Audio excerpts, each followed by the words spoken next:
todos, sejam muito bem-vindos. Eu sou a professora Shirley Botelho do Componente de História e te convido a conhecer aqui o nosso objeto de conhecimento. Temos aqui a aula 12 com objeto de conhecimento, relações de poder entre os Estados-nações no contexto geopolítico contemporâneo, compreensão dos processos de ocupação e formação de territórios, territorialidades, fronteiras e redes de comunicação e interação no mundo globalizado.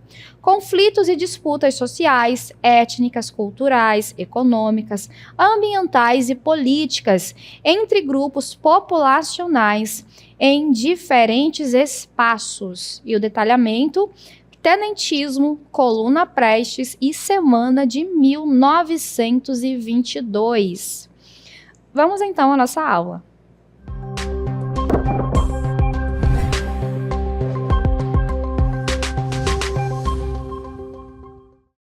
Então, nesta aula, nós vamos abordar um período bastante importante, conturbado aqui da República Brasileira, que é o início do século XX, onde o Brasil vai passar por transformações muito profundas na sua estrutura econômica, social e política, certo? Então, como que está o panorama desse período, né? O governo, no início do século XX, ele era governado por oligarquias rurais.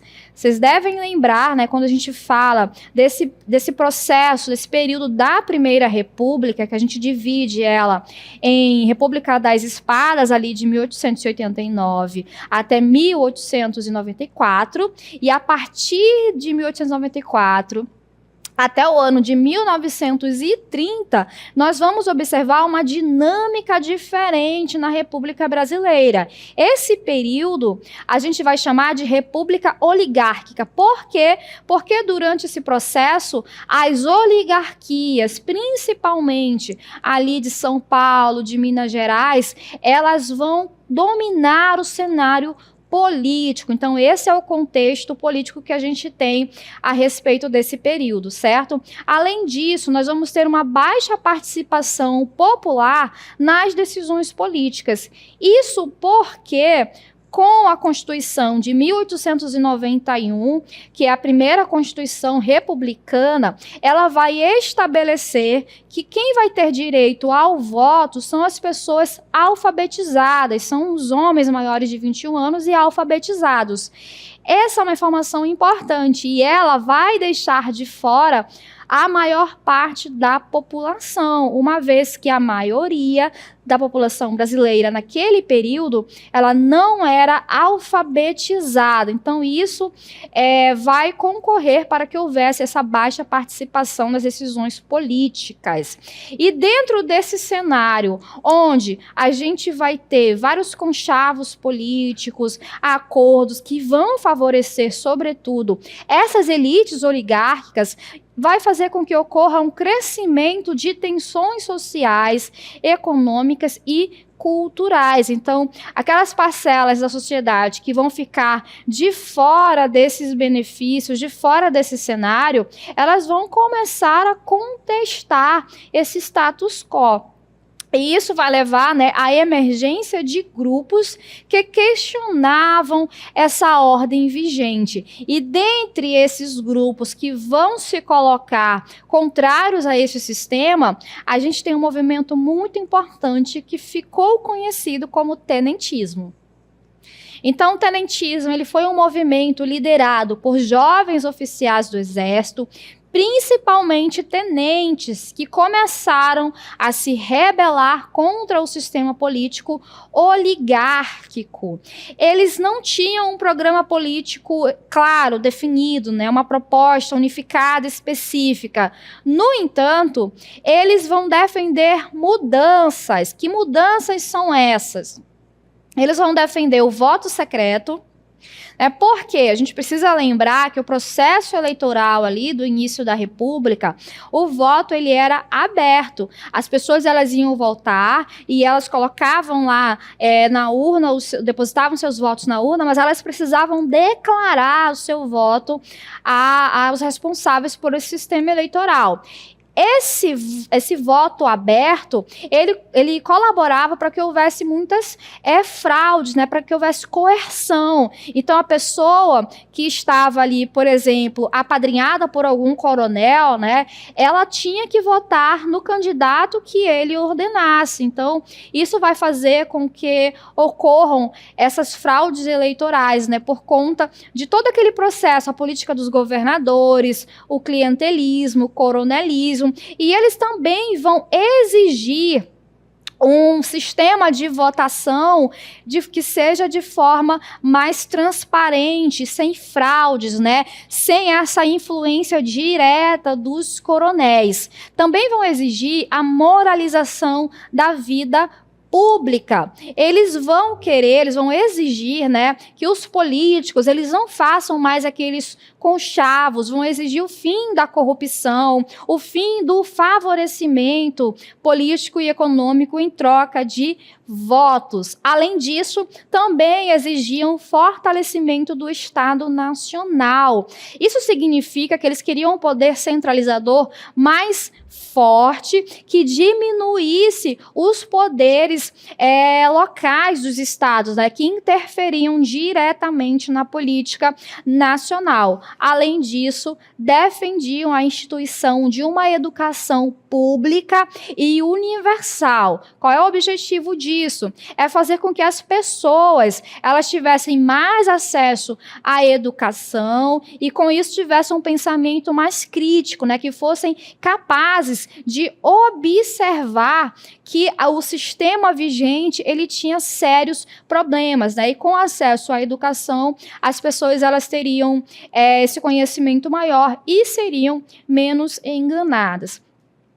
A gente precisa lembrar também de quem são esses tenentes, né? Quando a gente coloca ali que a maior parte deles fazem parte da classe média urbana, a gente está falando de um grupo social que não está sendo devidamente contemplado com políticas que beneficiem esse grupo, uma vez que, olha só, a república oligárquica está mais propensa a beneficiar as oligarquias. Então, é um grupo que está sendo desfavorecido política e economicamente e vai passar a exigir mudanças em todo esse contexto político, econômico e social, certo? Então, aqui, continuando, vamos observar qual é o contexto de origem desse levante, né, do tenentismo. A gente tem aqui a questão da insatisfação com esse sistema político e oligárquico da República Velha, né, que traz tudo isso que a gente acabou de comentar, as fraudes, a corrupção, os conchavos políticos, né, políticas que beneficiavam, em sua maioria, apenas os interesses agrários, econômicos dessas elites e deixava de fora boa parte da população. Outro fator que vai contribuir para desencadear essa crise que vai ocorrer com o tenentismo é a eleição de Arthur Bernardes, né, candidato ali à presidência. Ele foi acusado de criticar o exército em cartas falsas. Então, olha só, o jornal publicou cartas que criticavam o exército e o exército, os militares, eles se ressentiam por estarem de fora, eles se sentiam assim deixados de lado com essas políticas que vão privilegiar as oligarquias. Então ou melhor, os jornais vão publicar cartas atribuídas a Arthur Bernardes com teor de críticas ao exército, né? Embora tenha sido provado que a autoria dessas cartas não era de Arthur Bernardes, isso foi suficiente para se instalar ali um clima de tensão e de desagravo ali com a eleição de Arthur Bernardes. Juntamente com esse cenário, vai haver uma repressão ao meio militar, Porque eles estão criticando a República, eles estão criticando esse sistema vigente. Então a repressão vai vir, né? E ela veio com o fechamento do clube militar e a prisão de Hermes da Fonseca, que havia sido presidente da República, ele que lutava por melhorias nas condições de vida e trabalho dos militares. Então, o fechamento do clube militar, que era um local onde os membros do Exército, né, se reuniam para conversar, discutir questões políticas, ele foi fechado e a prisão ali de seu líder. Isso é um processo que vai acabar desencadeando esse conflito, o que nos leva, né, à revolta dos 18 do Forte de Copacabana. Para falar desse evento que ficou conhecido como a Revolta dos 18 do Forte de Copacabana, que ocorreu no ano de 1922, nós estamos aqui no Forte de Copacabana, justamente, né, para contextualizar visualmente onde se deu o início desse levante. Então, a gente tem como data, né, 5 de julho de 1922, considerado ali, né, esse marco inicial dessa revolta, que iniciou-se justamente aqui no Forte de Copacabana, na cidade do Rio de Janeiro. Vamos entender como é que foi esse processo. Um grupo de militares acabou se rebelando e eles tomaram o Forte de Copacabana. Então, na medida em que eles tomam ali o forte, eles vão ter uma resposta, né? A revolta, ela foi duramente reprimida e ela terminou com apenas um pequeno grupo de militares que saíram armados do Forte de Copacabana enfrentando as forças do governo. Então vamos entender um pouquinho isso aqui. Quando eles invadem o forte, ocupam e tomam, temos ali alguns soldados, né, alguns tenentes. Quando veio uma repressão do governo federal, ela veio com bastante truculência, com força, e muitos se renderam. No entanto, um pequeno grupo ali de soldados, eles não vão aceitar e eles vão marchar ali pela orla de Copacabana. Eles vão para as ruas e vão marchar, né, demonstrando essa insatisfação e demonstrando uma resistência contra as forças federais.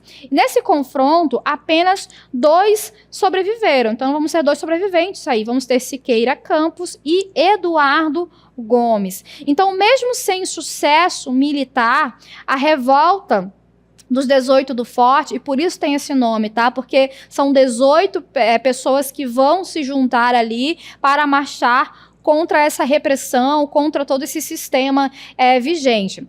Então, mesmo sem esse sucesso, ela teve um grande valor simbólico, né? Por quê? Porque ela serviu de exemplo para outras ações tenentistas e revelou o descontentamento de setores do Exército com o sistema político da época. Isso ajudou a criar um clima de instabilidade que, anos depois, contribuiria para a Revolução de 1930, que pôs fim à República Oligárquica, certo? Inclusive, né, esse levante ele vai acabar influenciando demais levantes. Vamos observar aqui o que ocorreu em São Paulo em 1924, que ficou conhecido como Revolta de 1924. Então, o que ocorre? Vamos ter como líderes o general Isidoro Dias Lopes e os tenentes Joaquim e Juarez Távora, que estava lá na revolta dos 18 do Forte, no Rio de Janeiro. Então, percebam como é um acontecimento, né, um levante, que ele vai trazer a público toda a insatisfação de setores do Exército. E agora, não temos apenas tenentes, que são aquelas patentes mais baixas do Exército. Agora temos também generais, temos outras patentes que estão concordando com esses levantes. Então, o que ocorre em São Paulo é que vai haver 3 semanas de combates tensos. Vários bairros foram destruídos, foram afetados por esses confrontos, né? O governo federal, ele vai reagir de forma bastante truculenta, mostrar força contra essa insurreição, e ela acabou se espalhando para o interior do estado, o que motivou levantes em outros locais. A gente vai ver alguns levantes no Mato Grosso, Sergipe, Pará, no Rio Grande do Sul e no Amazonas, né, que vai ficar conhecido como a Comuna de Manaus. E aí, voltando aqui para o contexto da revolta de 1924, que é considerado também ali um movimento tenentista, né? Os revoltosos, eles acabaram fugindo de São Paulo e eles uniram-se com os tenentes do Rio Grande do Sul e acabaram formando a chamada Coluna Prestes.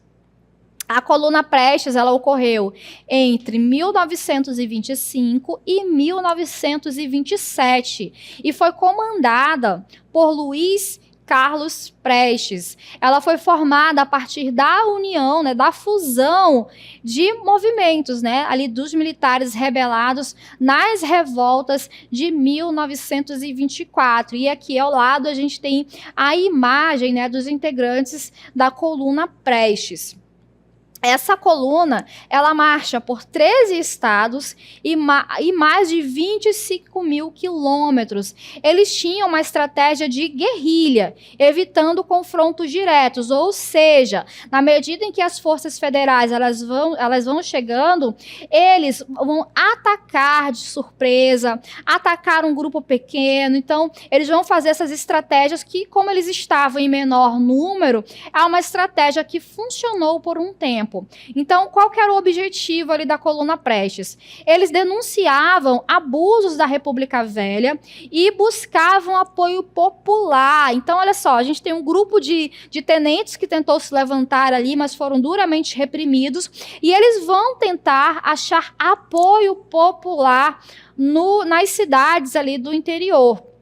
E mesmo sem derrubar o regime, a Coluna Prestes ela acabou ajudando a enfraquecê-lo e abriu caminho para a Revolução de 1930. E aí a gente observa, a partir de agora, como que a geografia, né, os passos que foram dados na Coluna Prestes. Muito bem, então temos aqui, né, o mapa que está trazendo o percurso que foi feito pelos integrantes da coluna. A coluna ela foi composta por aproximadamente 1.500 homens e iniciou sua marcha na cidade de Alegrete, no Rio Grande do Sul, ao longo de 29 meses. Eles percorreram cerca de 25 mil quilômetros pelo interior do Brasil e acabaram passando por diversos estados, como Paraná, Mato Grosso, Goiás, Minas Gerais. Passaram também pela Bahia, Piauí, Maranhão, Ceará, Pernambuco e Rio Grande do Norte. Então, percebam que eles passaram por lugares, por um percurso bastante longo, né, com o objetivo de cooptar pessoas para o seu levante. E durante esse trajeto, o grupo divulgou suas ideias políticas, eles realizaram comícios, eles apresentaram suas propostas e enfrentaram várias vezes as tropas do governo. No entanto, isso acabou cansando, né? Então foi um desgaste muito grande. E como não veio ali esse apoio popular, com o tempo acabou se dissipando. Aí a gente já entendeu ali esse percurso, vamos dar continuidade aqui ao texto. Muito bem, então temos aqui que Luiz Carlos Prestes, né, quais foram as consequências? Né? Ele se tornou uma liderança importante na política nacional, chegando a comandar o Partido Comunista Brasileiro, e a Coluna Prestes ela é lembrada como um símbolo de resistência e luta por justiça social e reformas políticas, né, mantendo seu legado vivo na história do Brasil. Então, ela vai deixar o seu legado, né, deixou aquela sementinha ali denunciando essas insatisfações políticas, denunciando a corrupção, enfim, de como era esse sistema eleitoral, e ela também acabou projetando a imagem de Luiz Carlos Prestes na política nacional. certo? Então, dentro desse contexto, eu trago vocês aqui comigo para um cenário diferente. Nós estamos aqui diante do Teatro Municipal em São Paulo, né? A fachada do Teatro Municipal. Então, dentro aqui desse contexto, o que a gente tem para falar? Estamos falando da Semana da Arte Moderna de 1922. Olha só, nós passamos no início da nossa aula trazendo as tensões políticas, trazendo toda essa tensão social, e isso, de certa forma, também vai ser refletido no campo cultural, no campo das artes. Por quê? Enquanto os tenentes protestavam contra o sistema político, no campo da cultura, artistas e intelectuais também buscavam renovação. A Semana da Arte Moderna aconteceu no Teatro Municipal de São Paulo entre os dias 13 e 18 de fevereiro do ano de 1922. E foi um marco para o modernismo brasileiro, né? O Brasil, naquele período, ele ainda era fortemente influenciado pelos modelos culturais europeus. E a arte, ela seguia padrões conservadores. O modernismo, ele propunha uma arte livre, criativa e autenticamente brasileira, com linguagem simples, temas nacionais e o rompimento com as regras tradicionais. Mas por que esse rompimento ele vai ser tão falado, fomentado na Semana da Arte Moderna? Olha só, aqui no nosso texto está dizendo que esse movimento ele vai buscar um modernismo nas artes do Brasil. Por quê? Porque elas tinham inspiração fortemente ali na cultura, em todo o legado cultural europeu, que naquele momento, ali nos primeiros anos do século XX, passaram por um período de guerra, né? De 1914 a 1918, a gente vai ter a Primeira Guerra Mundial, que acontece ali na Europa. Então, esse contexto de caos que a guerra ela vai trazer, ele vai acabar influenciando a cultura, influenciando as artes, as pinturas, as representações artísticas de maneira geral. E esse contexto, ele não traduzia o que era o Brasil, a brasilidade, né? Então, esses artistas, eles não vão se enxergar nessas obras europeias. E eles vão, então, vir na Semana da Arte Moderna como um protesto para que ocorresse esse rompimento ali com esse estilo artístico europeu. E aí, dentro dessa semana, a gente traz alguns nomes importantes que contribuíram para esse rompimento cultural ali com o modelo estético europeu. E a gente tem aqui Mário de Andrade, né, que na literatura ele escreveu obras que refletiam a vida, a cultura e o folclore brasileiros. Isso contribuiu para a construção de uma literatura moderna e nacional. Vamos ter também Oswaldo de Andrade, que ele se destacou pelo Manifesto Antropofágico, onde ele defendia a ideia, né, de devorar metaforicamente essas influências estrangeiras e transformá-las em algo genuinamente brasileiro, rompendo com a simples imitação ali europeia. Então, além de Mário de Andrade, de Oswaldo de Andrade, a gente vai ter aqui na pintura Anita Malfatti, que ela introduziu cores, formas e estilos modernos na pintura brasileira, né, onde ela quebra com os padrões acadêmicos e propõe uma perspectiva mais visual, mais brasileira, além de Heitor Villa-Lobos também, que se destaca dentro da Semana de Artes Moderna, porque ele vai incorporar elementos da música popular e folclórica no Brasil em composições clássicas, e isso vai criar uma sonoridade inovadora e carregada, né, de uma nacionalidade, ok? Então, percebam como esses artistas, né, esses intelectuais, eles vão introduzir novas perspectivas. E quais são as ideias centrais? Nós temos aqui a valorização da cultura brasileira, então vai valorizar aspectos indígenas, né? Vai trazer a cultura popular, algo mais regional. Então, dentro da literatura, dentro da pintura, das artes de maneira geral, vai ser primado ali por essas questões nacionais, né?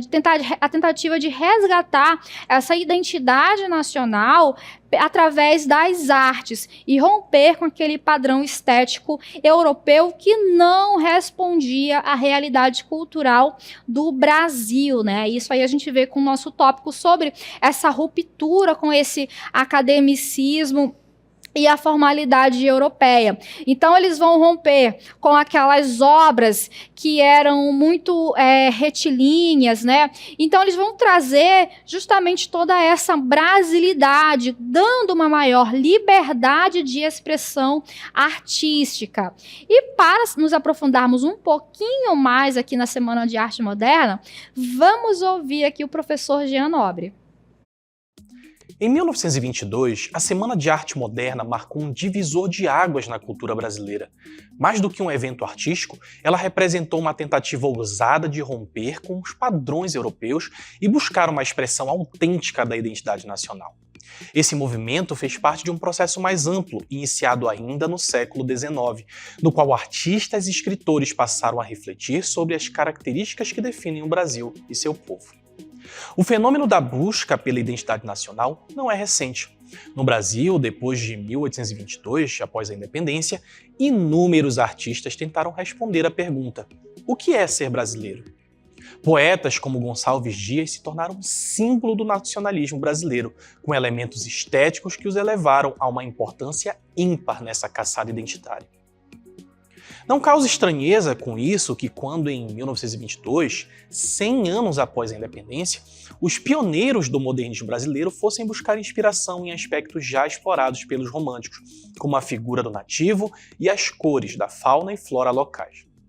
Mais do que isso, artistas como Oswald de Andrade radicalizaram ao propor um processo antropofágico, o consumo da estética estrangeira, aqui deglutida e transformada na verdadeira brasilidade.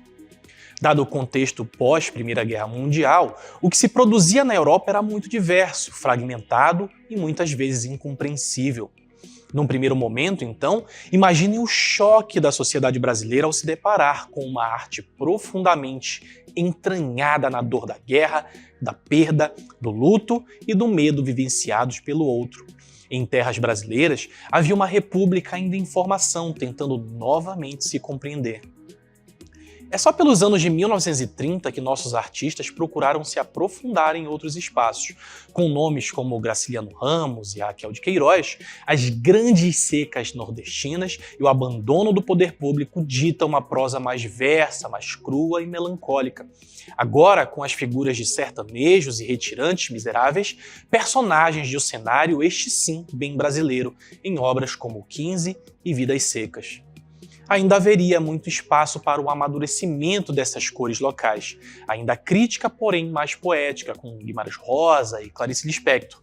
É inegável, contudo, que agora sim, a literatura não poderia ser mais nacional e profunda. Perfeito, e assim a gente consegue ter um entendimento maior, né, mais profundo do que representou a Semana de Arte Moderna. E qual é a relação com esse contexto político? Embora fosse um movimento cultural, a Semana de 1922, ela também refletia esse desejo por mudança que tomava conta de diversos setores da sociedade, não apenas dos militares, das classes médias urbanas, mas também de intelectuais, de artistas, da sociedade de maneira geral. E assim como os tenentes, os modernistas queriam romper com o velho Brasil e construir um país mais justo, moderno e criativo, certo? Então, para a gente compreender melhor, né, fazer um apanhado geral do que foi elaborado, digerido aqui na nossa aula, nós temos aqui a nossa síntese, né? onde nós observamos, né, que o tenentismo ele representou a insatisfação política e social contra a República das Oligarquias, e isso vai culminar na Coluna Prestes, que foi a maior expressão dessa luta, que acabou cruzando o país com o objetivo de mobilizar a população.